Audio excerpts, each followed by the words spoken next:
Hello, this is Gloria Cisse again with episode number 2 of No Cost Parenting.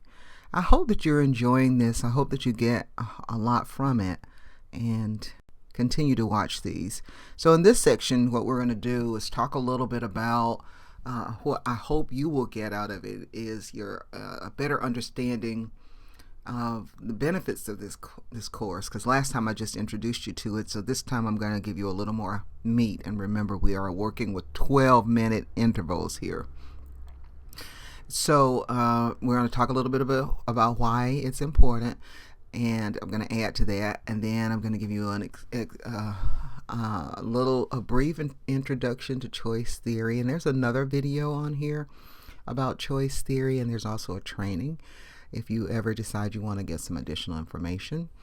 Then I'm going to increase your understanding of why it is that we teach this course, and then there's a learning activity and much more. So who should participate in these no-cost parenting classes?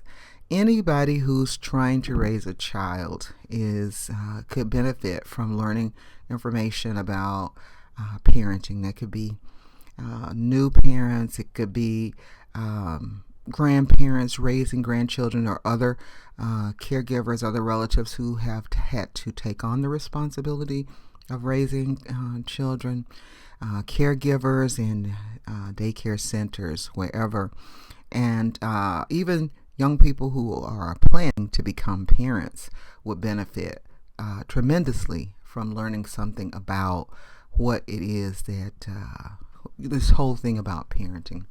So how come we do this class? Why did we decide to do this class?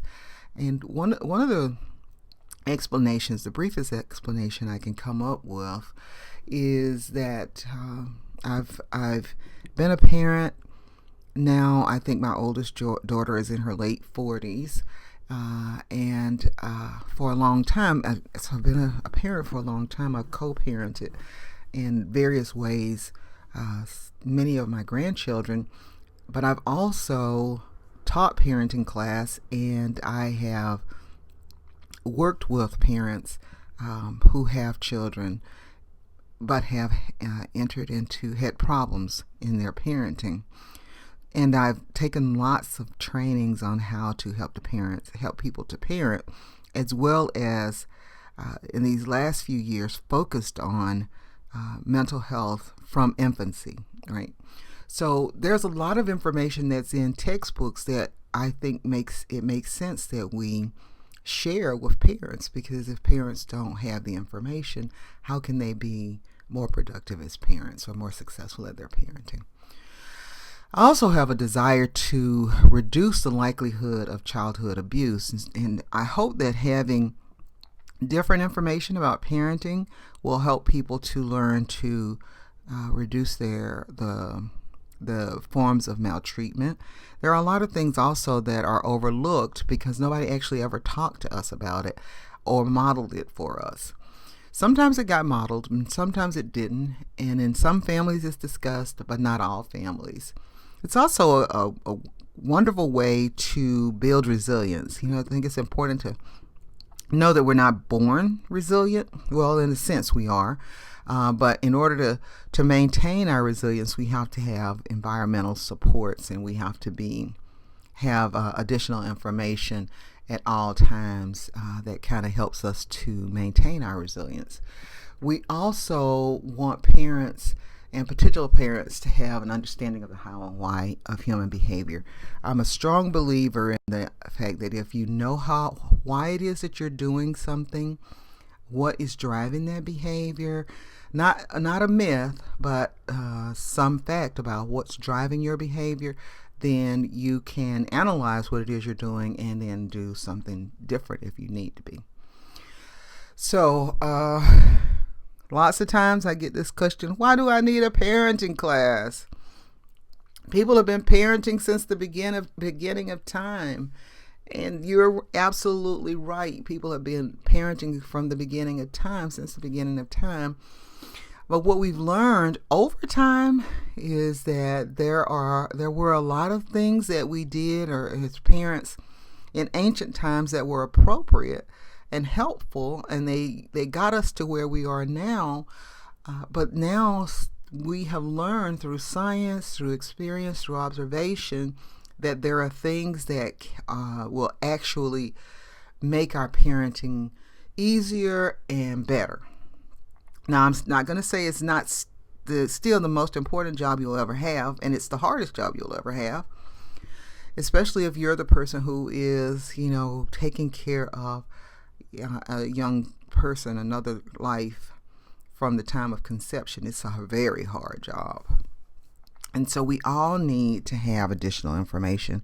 I also say, with the information that I have gathered over the years, that if I had had the information while I was raising my children that I have now, I would have done things not completely differently, but they would have been done differently, because I would have gone into the game with the knowledge that I needed to make different choices, which is really what this is about, is helping you to learn how to increase the choices that you make around parenting.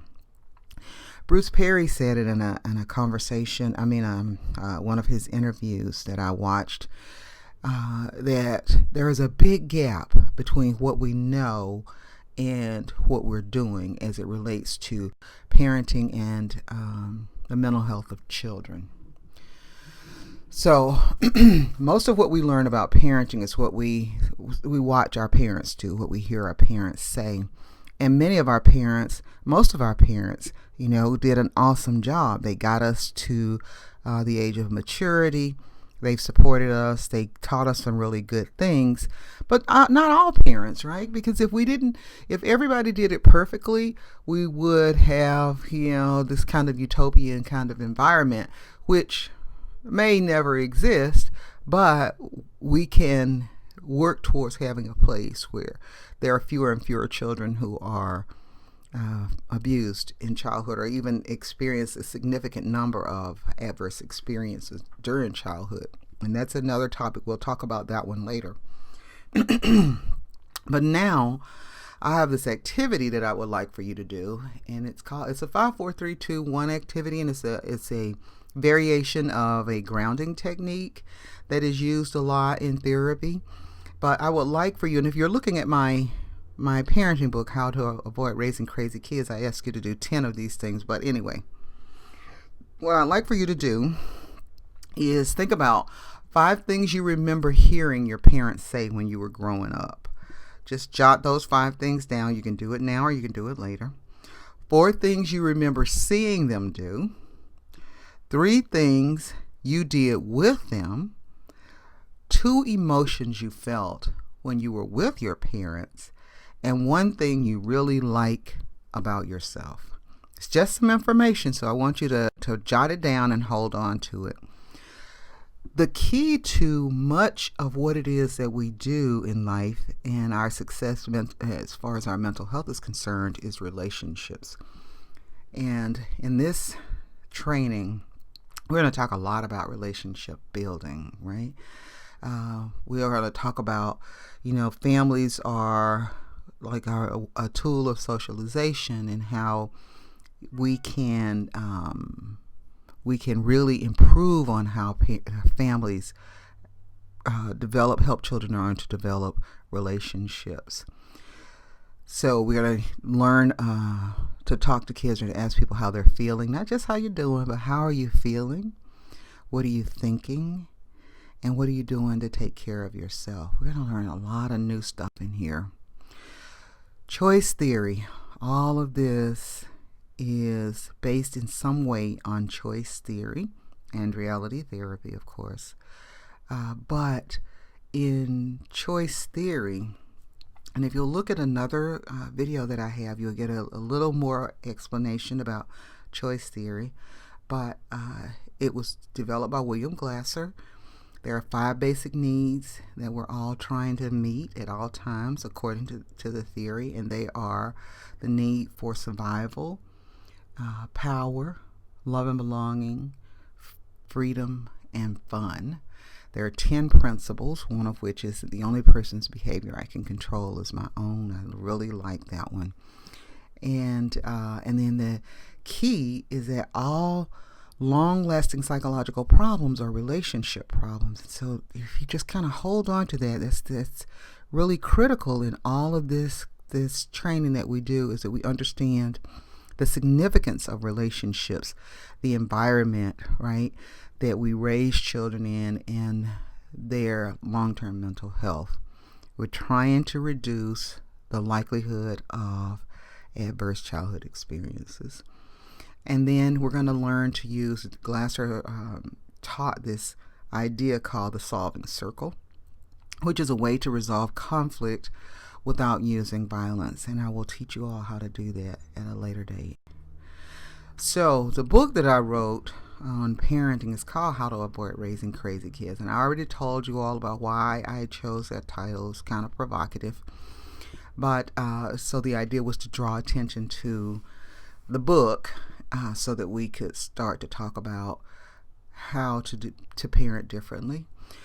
And one of the first questions I ask in that is for parents to imagine who they want to see their child become in 50 years.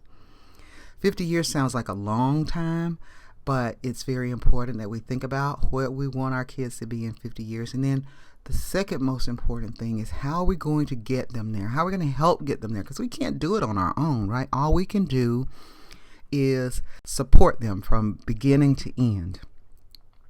So you can purchase the book if you like, but you can contact me. I'm Gloria Cisse, licensed professional counselor, social worker at the Southern Center for Choice Theory. Thank you all very much. I'll talk to you next time.